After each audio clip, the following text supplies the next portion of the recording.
Hello friend, હું છું સોનલ. તમારું સ્વાગત છે અમારા કિચનમાં. આજે આપણે બનાવશું સેવ ટમેટાનું શાક. હેલો ફ્રેન્ડ, આજે બનાવશું સેવ ટમેટાનું શાક. તેના માટે આપણે ટમેટા સુધારી લીધા છે અને લસણ પણ ખાંડી લીધું છે. હવે વઘાર કરવા એક તપેલી લઈ લીધી છે. તેમાં આપણે 2 પાવડા તેલ નાખ્યું છે. તેલને હવે ગરમ થવા દીધું. તેલ ગરમ થાય એટલે એની અંદર રાઈ નાખી. રાઈ બધી ફૂટી જાય એટલે હવે નાખ્યું આપણે આખું જીરું, હિંગ અને હળદર. અને હવે જે આપણે લસણની પેસ્ટ ખાંડી હતી તે એડ કરી દેસી. હવે તેને ચડવા દેસી. અને હવે નાખશી 2-3 લીમડાના પાન, કડી પત્તી અને જે ઝીણા ટમાટર સુધારેલા લીધા હતા તે આપણે એડ કરી દેસી. હવે સરસ એવું બધું હલાવીને આપણે તેને ટમેટાને ચડવા દેસી.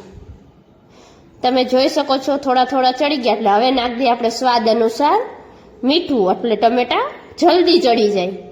તમે પછી આપણે ચમચાવડામાં દબીને જોયો કે આપણા ટમેટા ચડવા આવ્યા છે, એ થોડાક એવા કાચા એટલે આપણે તેને વરાળે ચડવા દેસી. એટલે આપણે એક ડીશમાં પાણી લીધું છે, તેની ઉપર પાણી ઉકળી જાય એટલે જો તમે જોઈ શકો છો આપણા કેવા સરસના ટમેટા ચડી ગયા છે.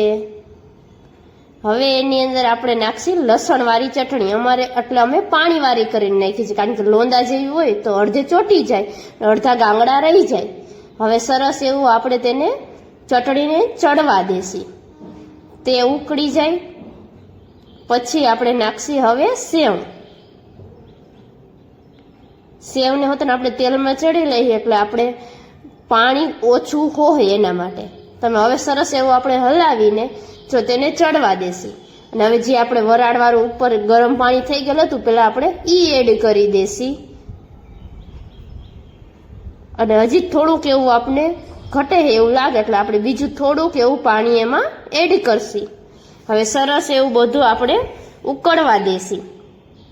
તમે જોઈ શકો છો આપણું શાક ઉકળી ગયું છે અને રેડી થઈ ગયું છે.